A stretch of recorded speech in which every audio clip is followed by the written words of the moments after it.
One day, her father explained the whole story to her, and the girl couldn't handle the shock, almost slipping on a banana peel as she dashed to the edge, with the trio hot on her heels. Her dad flipped through an album of her artwork and crashed snapshots, shaking his head at his injured self. She couldn't accept it, just as her dad said. She felt like a burden, sighing, "I've become a handful." Here, after 3 months in hospital, it's time to face the truth. Dad and brother were mentally prepared. Every time the girl sobbed, their hearts ached. "I need to talk to that doctor and see what ideas he's got," he mused.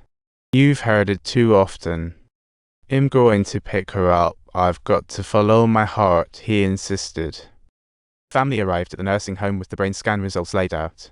Despite explaining multiple times, the doctor remained patient. The doctor glanced over at the shirtless brother, thinking, seriously, "Come on, dude, it's not that kind of party.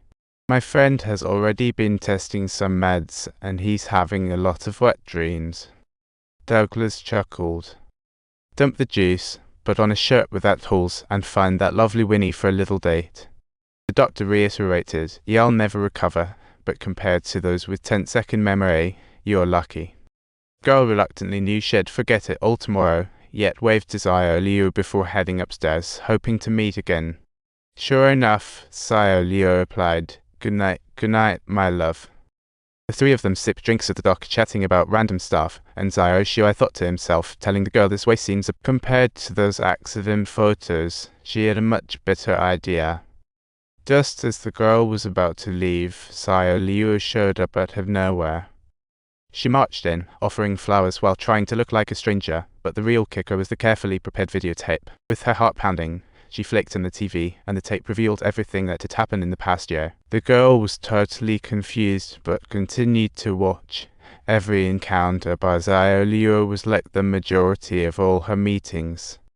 If you call the acting awkward, it's still better than the family trying to pull the wool over her eyes every day. Confused sweat trickled down her face as Zio Liu kept staring at her. Zio Liu quietly stared at her expression, repeating, "Your face is just stunning." Each encounter with Zio Liu was reminiscent of most of her encounters. If the acting was awkward, then the family trying to outsmart her daily would leave anyone rolling with laughter. Zio Liu let out a sigh of relief, and the girl willingly accepted everything. The adorable duo had their romantic first date under a golden sunset. However, the girl still felt a twinge of regret from that day onwards. They lived a life devoid of show and laughter.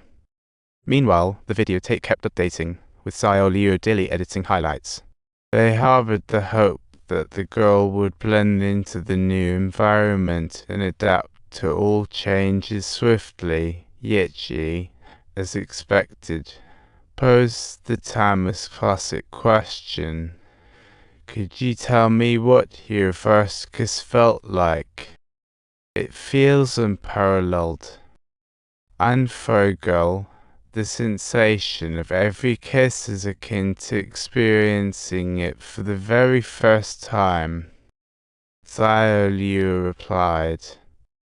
The girl decided to take a step closer, looking to surface in metaphorical waters. Zio Liu woke up in bed, cheerily saying, "Good morning." The girl opened her eyes, startled and confused. Moments later, she aggressively pounced on Zio Liu. Despite all the explanations, the girl was relentless. Zio Liu passed out, while the girl, feeling calmer after watching the videos, started to reflect. By chance, she overheard her father speaking with Zio Liu. Her dream of sailing was now indefinitely postponed. The girl felt a mix of emotions. She didn't want to waste her life like her father and brother. She found Zio Liu holding her diary in her hands and struggling inwardly for a long time, her eyes flickering with uncertainty, until she finally summoned up the courage to say, "Let's break up," leaving Zio Shui utterly confused and at a loss. Zio Shui felt a bit angered, but understood that being with the girl had no future, even though he had just proposed the night before. They revisited the girl's diary together, recalling all times, and whenever Zio Liu came up, the girl showed a hint of emotion. Watching the beautiful things fade into smoke was heartbreaking. Zio Liu bravely stepped into the pouring rain. The girl called out loudly, "Zio Liu," and then she too stepped into the rain. Two embraced tightly. Despite the reluctance, they had to part ways, and the girl returned to her art, yet she never sang again. Diolio resumed work but kept thinking of that sunset, knowing love was gone. She began preparing to sail away. Though her heart was heavy, she still set out on the journey. Before departure, her father saw her off. She was grateful to Diolio, but couldn't forget him. To avoid burdening her family, the girl chose to return to the rehab center, starting art classes and occasionally singing. At that moment, her father pulled out a CD from his pocket, titled Sunshine Away, just as she was about to leave. To her surprise, upon opening it, she discovered it was her favorite song. The CD brought back wonderful memories of the days spent with her. It was utterly mind-boggling. As she steered the boat, she sang along with the music, her face a mask of sadness as she felt stuck. "Why are you doing this to me?" she exclaimed dramatically. "You maniac." Suddenly, she realized something. A shockwave shot through her. Does she still remember me?